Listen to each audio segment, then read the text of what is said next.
ಜೈ Hind all defence ಎಸ್ಪಿರೆಂಟ್ಸ್ಗೆ ಇಲ್ಲಿ ಬಂದ್ಬಿಟ್ಟು ಗಡಿ ಭದ್ರತಾ ಪಡೆಯಲ್ಲಿ ಕರ್ನಾಟಕದ ಜೈ ಹಿಂದ್ ಆಲ್ ಡಿಫೆನ್ಸ್ ಎಸ್ಪಿರೆಂಟ್ಸ್ಗೆ ಗಡಿ ಭದ್ರತಾ ಪಡೆಯಲ್ಲಿ 1121 ಹುದ್ದೆಗಳನ್ನ ಕಾಲ್ಫಾರ್ಮ್ ಅನ್ನ ಮಾಡಿದ್ರು. ಸೊ ಆಲ್ರೆಡಿ ಇದ್ರ ಬಗ್ಗೆ ಡೀಟೇಲ್ ಆಗಿ ಒಂದು ಇನ್ಫಾರ್ಮೇಶನ್ ಶಾರ್ಟ್ ನೋಟಿಸ್ ಕೂಡ ಬಂದಿತ್ತು.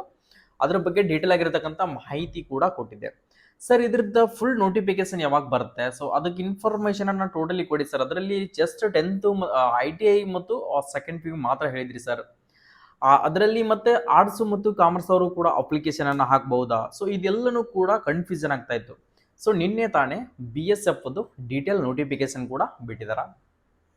ಸೊ ಅದ್ರ ಬಗ್ಗೆ ನಾನು ಸಂಪೂರ್ಣವಾಗಿರತಕ್ಕಂಥ ಮಾಹಿತಿಯನ್ನ ನಿಮ್ಗೆ ಕೊಡ್ತಾ ಹೋಗ್ತೀನಿ, ಕರೆಕ್ಟಾಗಿ ತಿಳಿದುಕೊಳ್ಳಿ. ಆಲ್ಮೋಸ್ಟ್ ಆಲ್ ಪ್ರತಿಯೊಂದು ಸ್ಟೂಡೆಂಟು ಏನು ಕನ್ಫ್ಯೂಷನ್ ಆಗ್ತಾ ಇದ್ದಾರೆ ಅಂತಂದರೆ, ಸೊ ಯಾವುದೇ ಒಂದು ನೋಟಿಫಿಕೇಶನ್ ಕಾಲ್ಫಾರ್ಮ್ ಆಗಿದ್ದಾಗ ಅದ್ರ ಬಗ್ಗೆ ಡೀಟೇಲ್ ಆಗಿ ಇನ್ಫಾರ್ಮೇಷನ್ ಗೊತ್ತಿರೋದಿಲ್ಲ.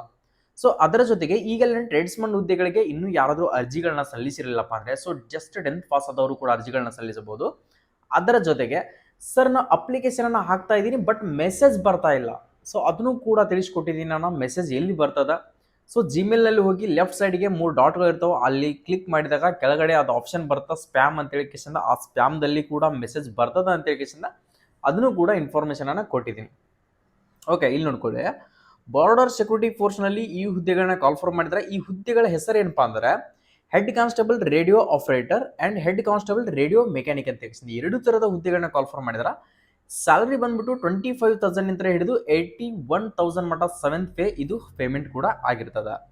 ಈಗ ಡೀಟೇಲ್ ಆಗಿ ನೋಟಿಫಿಕೇಶನ್ ನಲ್ಲಿ ಯಾವ್ಯಾವ ಟ್ರೇಡ್ಗಳಿಗೆ ಸೊ ಎಷ್ಟು 2 ಟ್ರೇಡ್ಗಳನ್ನ ಕಾಲ್ಫಾರ್ಮ್ ಮಾಡಿದ್ರಲ್ಲ ಅದರ ಕ್ಯಾಟಗರಿ ವೈಸ್ ವೇಕೆನ್ಸಿಗಳನ್ನ ಕೊಟ್ಟಿದ್ರ. ಅದನ್ನ ನೀವು ಡೀಟೇಲ್ ನೋಟಿಫಿಕೇಶನ್ ಕೂಡ ನಾನು ನಿಮ್ಗೆ ಶೇರ್ ಮಾಡ್ತೀನಿ. ಸರ್ ಆನ್ಲೈನ್ ಮುಖಾಂತರ ಅರ್ಜಿ ಯಾವಾಗ ಸ್ಟಾರ್ಟ್ ಆಗುತ್ತೆ? ಸೊ ಆನ್ಲೈನ್ ಮುಖಾಂತರ ಅರ್ಜಿ ಪ್ರಾರಂಭ ದಿನಾಂಕ ಬಂದ್ಬಿಟ್ಟು ಇದೇ ತಿಂಗಳ 24/8/2025 ಇಂದ ಹಿಡಿದು 23/9/2025 ಯಾವುದೇ ಒಂದು ಡಿಫೆನ್ಸ್ ಫೋರ್ಸಸ್ ನಲ್ಲಿ ಅಪ್ಲಿಕೇಶನ್ ಅನ್ನ ಕಾಲ್ಫಾರ್ಮ್ ಮಾಡಿದಾರ ಅಂತಂದ್ರೆ ಒಂದು ತಿಂಗಳದ ಹೊರಗಡೆ ಕಾಲಾವಕಾಶವನ್ನ ಕೊಟ್ಟಿರ್ತಾರ. ಓಕೆ, ಇದಕ್ಕೂ ಕೂಡ 1 ತಿಂಗಳದ ಹೊರಗಡೆ ಕಾಲಾವಕಾಶ ಇದೆ. ಸರ್ ಇದಕ್ಕೆ ಫಸ್ಟಿಗೆ ಏನಿರ್ತದ, ಇದು ಕೂಡ ಸರ್ SSCGD ಕೂಡ ಇದೇ ತರನಾಗಿ ಮಾಡಿದ್ದಾರೆ. RFID ಅನ್ನ ಯೂಸ್ ಮಾಡಿ ಫಿಸಿಕಲ್ ಅನ್ನ ಕಂಡಕ್ಟ್ ಮಾಡ್ತಾರೆ. ಯಾವ ತರ? RFID ಮುಖಾಂತರ ಫಿಸಿಕಲ್ ಅನ್ನ ಕಂಡಕ್ಟ್ ಮಾಡ್ತಾರೆ. ಫಸ್ಟ್ ಫೇಸ್ ನಿಮ್ದು ಫಿಸಿಕಲ್ ಇರ್ತದೆ, second phase CBT computer based exam ಕೂಡ ಇರ್ತದ. ಸೊ ನೆಕ್ಸ್ಟ್ ಅದೇ ತರನಾಗಿ third face document verification and medical ಕೂಡ ಇರ್ತದ. ಥರ್ಡ್ ಫೇಸ್ ನಲ್ಲಿ ಡಾಕ್ಯುಮೆಂಟ್ ವೆರಿಫಿಕೇಶನ್ ಅಂಡ್ ಮೆಡಿಕಲ್ ಇರ್ತದ. ಸೊ ನೆಕ್ಸ್ಟ್ ಅದೇ ತರನಾಗಿ ಫೈನಲ್ ಕಟ್ ಆಫ್ ಕೂಡ ಫೈನಲ್ ಲಿಸ್ಟ್ ಅನ್ನ ಬಿಡ್ತಾರೆ. ಸೊ ಅದ್ರ ಬಗ್ಗೆ ಯಾರು ಕೂಡ ಡೌಟ್ ಅನ್ನ ಇಟ್ಕೊಳಕ್ ಹೋಗ್ಬೇಡ್ರಿ. ಸರ್ ಇದಕ್ಕೆ 200 ಮಾರ್ಕ್ಸಿನ ಎಕ್ಸಾಮ್ ಕೂಡ ಇರ್ತದ. ಎಷ್ಟು? ಕಂಪ್ಯೂಟರ್ ಬೇಸ್ಡ್ 200 ಮಾರ್ಕ್ಸಿನ ಎಕ್ಸಾಮ್ ಇರ್ತೈತಿ. ಸೊ RO ಮತ್ತು RM ಎರಡಕ್ಕೂ ಕೂಡ 200 ಮಾರ್ಕ್ಸಿನ ಎಕ್ಸಾಮ್ ಇರ್ತದೆ. ಸೊ ನೀವು ಯಾವ ಟ್ರೇಡ್ಗೆ ಅಪ್ಲಿಕೇಬಲ್ ಆಗ್ತೀರಿ, ಸೊ ಅದನ್ನು ಕೂಡ ನಾನು ನಿಮಗೆ ಕ್ವಾಲಿಫಿಕೇಶನ್ ಡೀಟೇಲ್ ಇನ್ಫಾರ್ಮೇಶನ್ ಕೂಡ ತಿಳಿಸ್ಕೊಡ್ತೀನಿ. ಸರ್ ಹೆಡ್ ಕಾನ್ಸ್ಟೇಬಲ್ ರೇಡಿಯೋ ಆಪರೇಟರ್ಗೆ ಏನು ಬೇಕಾಗುತ್ತಂದ್ರೆ 12ನೇ ತರಗತಿ ಮುಗಿದಿರಬೇಕು. ಯಾವುದು? 12th ಮುಗಿದಿರಬೇಕು. ಸೈನ್ಸ್ ಹೋಲ್ಡರ್ಗೆ ಮಾತ್ರ ಅಪ್ಲಿಕೇಬಲ್ ಆಗುತ್ತೆ. PUCಯಲ್ಲಿ ಸೈನ್ಸ್ ಮುಗಿಸಿದವರಿಗೆ ಮಾತ್ರ ಅಪ್ಲಿಕೇಬಲ್ ಆಗುತ್ತೆ. ಸರ್ ನಾನು ಆರ್ಟ್ಸ್ ಕಾಮರ್ಸ್ ಮುಗಿಸಿದ್ದೀನಿ, ನಾನು ಕೂಡ ಅರ್ಜಿಯನ್ನು ಸಲ್ಲಿಸಬಹುದಾ? ಇಲ್ಲ, ನಿನಗೆ ಬರೋದಿಲ್ಲ. ಸೈನ್ಸ್ ಹೋಲ್ಡರ್ಗೆ ಮಾತ್ರ ಈ ಅಪ್ಲಿಕೇಶನ್ ಬರ್ತದೆ. ಅದರ ಜೊತೆಗೆ ITI ಏನಾದರೂ ಮುಗಿಸಿದ್ರೆ, ನೀವೇನಾದರೂ ITI 10th ಮುಗಿದ್ಮೇಲೆ ITI ಏನಾದರೂ ಮುಗಿಸಿದ್ರಿಪ್ಪ ಅಂದ್ರೆ, ಸೊ ITI ಸ್ಟೂಡೆಂಟ್ಗಳು ಕೂಡ ಇದಕ್ಕೆ ಅರ್ಜಿಗಳನ್ನ ಸಲ್ಲಿಸಬಹುದು. ನೆಕ್ಸ್ಟ್ ಅದೇ ತರನಾಗಿ ಹೆಡ್ ಕಾನ್ಸ್ಟೇಬಲ್ ರೇಡಿಯೋ ಮೆಕ್ಯಾನಿಕ್ ಅಂತ ಹೇಳಿ ಇದಕ್ಕೂ ಕೂಡ 12ನೇ ತರಗತಿ ಸೈನ್ಸ್ ಮುಗಿದಿರಬೇಕು. ಯಾವುದು? ಇದಕ್ಕೂ ಕೂಡ 12ನೇ ತರಗತಿ ಸೈನ್ಸ್ ಮುಗಿದಿರಬೇಕು. ಅಕಸ್ಮಾತ್ PUC ಮುಗುದಿಲ್ಲ ಅಂತಂದ್ರೆ ITI ದವರು ಕೂಡ ಈ ಹುದ್ದೆಗೆ ಅರ್ಜಿಗಳನ್ನ ಸಲ್ಲಿಸಬಹುದು. ಸರ್ ಏಜ್ ಎಷ್ಟರಿಂದ ಎಷ್ಟು? UR ದವರಿಗೆ 18 to 25 ಇರ್ತದ. OBC ದವರಿಗೆ 18 to 28 ಇರ್ತದೆ. SC ST ದವರಿಗೆ 18 to 30 age mutton ಕೂಡ ಇದರಲ್ಲಿ ಇರ್ತದ. ಸೊ ಅಪ್ಲಿಕೇಶನ್ ಡೀಟೇಲ್ ಆಯ್ತು. ಸರ್ ಹೈಟ್ ಏನಿರ್ತದ? ಹೈಟ್ ಬಂದ್ಬಿಟ್ಟು 168 ಸೆಂಟಿಮೀಟರ್ ಹೈಟ್ ಬೇಕಾಗುತ್ತಾ. ಎಷ್ಟು? 168 ಸೆಂಟಿಮೀಟರ್ ಹೈಟ್ ಬೇಕಾಗುತ್ತಾ. ಮಹಿಳೆಯರಿಗೆ 157 ಸೆಂಟಿಮೀಟರ್ ಹೈಟು ಬೇಕಾಗುತ್ತಾ. ಓಕೆ, ಹೈಟ್ ಬಗ್ಗೆ ಆಯಿತು. ನೆಕ್ಸ್ಟ್ ಅದೇ ಥರನಾಗಿ ಎಕ್ಸಾಮ್ ಸಿಲೆಬಸ್ ಒಂದು ಹೇಳಿಲ್ಲ ನಿಮಗೆ. ಸೊ ಓಕೆ, ಅಪ್ಲಿಕೇಶನ್ ಡೇಟ್ ಕೂಡ ಆಯಿತು. ಸೊ ಕ್ವಾಲಿಫಿಕೇಶನ್ ಕೂಡ ಆಯಿತು. ಅದರ ಜೊತೆಗೆ ಎಕ್ಸಾಮ್ ಲ್ಯಾಂಗ್ವೇಜ್ ಬಂದ್ಬಿಟ್ಟು ಇಂಗ್ಲೀಷ್ ಆ್ಯಂಡ್ ಹಿಂದಿ ಎರಡೇ ಲ್ಯಾಂಗ್ವೇಜ್ನಲ್ಲಿ ಎಕ್ಸಾಮನ್ನು ಕಂಡಕ್ಟ್ ಮಾಡ್ತಾರೆ. Okay. Next 1600 metre 1600 metre running ಇರ್ತೈತಿ, 6.5 ನಿಮಿಷ ಟೈಮಿಂಗ್ ಇರ್ತೈತಿ.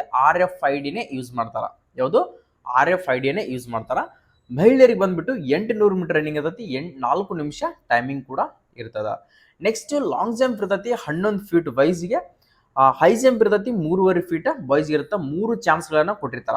ಮಹಿಳೆಯರಿಗೆ 9 ಫೀಟ್ ಲಾಂಗ್ ಜಂಪ್ ಇರುತ್ತೆ, 3 ಫೀಟ್ ಹೈ ಜಂಪ್ ಕೂಡ ಇರ್ತದ. ಓಕೆ, ಇಷ್ಟು ನಿಮ್ದು ಡೀಟೇಲ್ ಆಗಿ ಫಿಸಿಕಲ್ ಅನ್ನ ಕಂಡಕ್ಟ್ ಮಾಡ್ತಾರ. ಫಿಸಿಕಲ್ ಆಲ್ಮೋಸ್ಟ್ ಆಲ್ ಪ್ರತಿಯೊಬ್ರು ಕೂಡ ಕ್ವಾಲಿಫೈ ಆಗ್ತೀರಾ. ಮೇನ್ ಟಾರ್ಗೆಟ್ ಎಲ್ಲಿ ಮಾಡ್ಕೊಳ್ಳಿ, ಎಕ್ಸಾಮ್ಗೆ ಪ್ರಿಪ್ರೇಷನ್ ಅನ್ನ ಮಾಡ್ಕೊಳ್ಳಿ. ಯಾವುದ್ರಲ್ಲಿ ಎಕ್ಸಾಮ್ ಪ್ರಿಪ್ರೇಷನ್ ಅನ್ನ ಚೆನ್ನಾಗಿ ಮಾಡ್ಕೊಳ್ಳಿ. ಸರ್ ಸಿಲೆಬಸ್ ಏನಿರ್ತದ, ಫಿಸಿಕ್ಸ್ ನಲ್ಲಿ 40 ಕ್ವಶನ್ಸು, ಮ್ಯಾಥಮೆಟಿಕ್ಸ್ ನಲ್ಲಿ 20 ಕ್ವಶನ್ಸು, ಕೆಮಿಸ್ಟ್ರಿಯಲ್ಲಿ 20 ಕ್ವಶನ್ಸು, ಇಂಗ್ಲಿಷ್ ಅಂಡ್ GK ಅಲ್ಲಿ 20 ಕ್ವಶನ್ಸ್ಗಳು. ಒಂದು ಕ್ವಶನ್ಗೆ 2 ಮಾರ್ಕ್ಸ್ ಇರ್ತದೆ. 100 ಕ್ವಶನ್ಸ್ಗಳು 200 ಮಾರ್ಕ್ಸ್ ಕೂಡ ಇರ್ತದ. ನೀವೇನ್ ಸೆಕೆಂಡ್ PUC ಏನ್ ಲೆವೆಲ್ ಓದ್ಕೊಂಡಿರ್ತಿರಲ್ಲ, ಸೊ ಅವ್ರಿಗೆ ಮಾತ್ರ ನಿಮ್ಗೆ ಸೆಕೆಂಡ್ PUC ಲೆವೆಲ್ ಮಾರ್ಕಿಂಗ್ ಕೂಡ ಇರ್ತದೆ.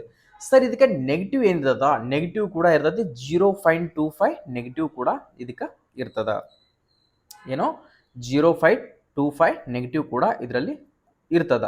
ಸರ್ ಮೆಡಿಕಲ್ ಗಿಡಿಕಲಿಂಗ್ ಟೋಟಲ್ ನಿಮಗೆ ಡಿಫೆನ್ಸ್ ಅಲ್ಲಿ ಯಾವ ತರ ಚೆಕಿಂಗ್ ಇರ್ತಲ್ಲ, ಸೊ ಅದೇ ತರನಾಗಿ ಚೆಕಿಂಗ್ ಕೂಡ ಇರ್ತದ. ಸೊ ಯಾರಾದ್ರೂ ಹಾಕ್ಬೇಕು ಅನ್ಕೊಂಡಿದ್ರೆ ITI ಸ್ಟೂಡೆಂಟ್ ಆಯ್ತು, PUC ಸೈನ್ಸ್ ಸ್ಟೂಡೆಂಟ್ ಆಯ್ತು, ಬಾಯ್ಸ್ ಅಂಡ್ ಗರ್ಲ್ಸ್ ಇಬ್ರು ಕೂಡ ಇದಕ್ಕೆ ಅಪ್ಲಿಕೇಶನ್ ಗಳನ್ನ ಹಾಕೊಳ್ರಿ. ಇದು ಆನ್ಲೈನ್ ಮುಖಾಂತರ ಅರ್ಜಿಯನ್ನು ಸಲ್ಲಿಸಬೇಕಾಗತ್ತೆ. ಈ ನೋಟಿಫಿಕೇಶನ್ ಅನ್ನ ನನ್ನ HJ ಪ್ಯಾರಾಮಿಲಿಟರಿ ಟೆಲಿಗ್ರಾಮ್ದಲ್ಲಿ ಕೂಡ ನಾನು ಅಪ್ಲೋಡ್ ಮಾಡಿದ್ದೀನಿ. ಒಂದ್ಸಾರಿ ಹೋಗಿ ಚೆಕ್ ಅನ್ನ ಮಾಡ್ಕೊಳ್ಳಿ.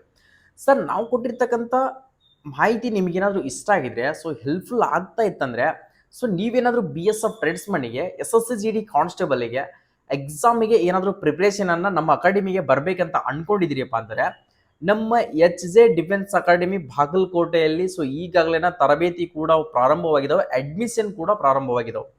ನೀವೇನಾದ್ರೂ ಬಂದು ಜಾಯ್ನ್ ಆಗ್ಬೇಕು ಅನ್ಕೊಂಡಿದ್ರೆ ನಮ್ಮ ಹತ್ರ ಲಿಮಿಟೆಡ್ ಸೀಟ್ಗಳನ್ನ ಮಾತ್ರ ಇಟ್ಕೊಂಡಿದೀವಿ. ಅಷ್ಟು ಜನಗಳಿಗೆ ಮತ್ತು ನಾವು ನುರಿತ ಶಿಕ್ಷಕರ ಬೋಧನೆಯನ್ನು ಕೊಡಬೇಕು. ಸೊ ಪ್ರತಿಯೊಂದು ಸ್ಟೂಡೆಂಟ್ ಅನ್ನ ಕೇರ್ ಮಾಡಿಬಿಟ್ಟು ಎಕ್ಸಾಮ್ ನಲ್ಲಿ ಕ್ಲಿಯರ್ ಅನ್ನ ಮಾಡಿಸ್ಬೇಕಂತ ಹೇಳಿ ಅದು ಒಂದೇ ನಮ್ಮ ಹತ್ರ ಗುರಿ ಇರೋದು. ಸೊ ಸಾಕಷ್ಟು ಜನಗಳನ್ನ ತಗೊಂಡ್ಕೊಂಡು ಸೊ ಅವ್ರನ್ನ ಪಿಕಪ್ ಆಗಲಿಲ್ಲ. ಸೊ ಒಂದು ಸ್ಟೂಡೆಂಟ್ ಅನ್ನು ತಗೊಂಡಿದೀವಪ್ಪ ಅಂದ್ರೆ ಅವ್ನು ಪಿಕಪ್ ಮಾಡಬೇಕು. ಅದ ಚೆನ್ನಾಗಿ ನಾವು ಪ್ರಿಪ್ರೇಷನ್ ಕೂಡ ಎಕ್ಸಾಮ್ ನಲ್ಲಿ ಮಾಡಿಸ್ತಾ ಇದೀವಿ. ಅದರ ಜೊತೆಗೆ ಫಿಸಿಕಲ್ ಟ್ರೈನಪ್ ಕೂಡ ಕೊಡ್ತಾ ಇದೀವಿ.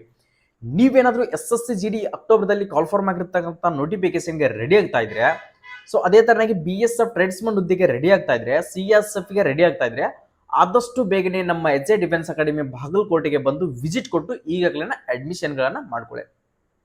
ನಾವು ಕೊಟ್ಟಿರ್ತಕ್ಕಂಥ ಮಾಹಿತಿ ನಿಮ್ಗೆ ಏನಾದ್ರು ಇಷ್ಟ ಆಗಿದ್ರೆ ಸೊ ಒಂದು ಲೈಕ್ ಮಾಡಿ, ವಿಡಿಯೋನ ಪ್ರತಿಯೊಂದು ಸ್ಟೂಡೆಂಟ್ಗೆ ಶೇರ್ ಮಾಡ್ಕೊಳ್ಳಿ.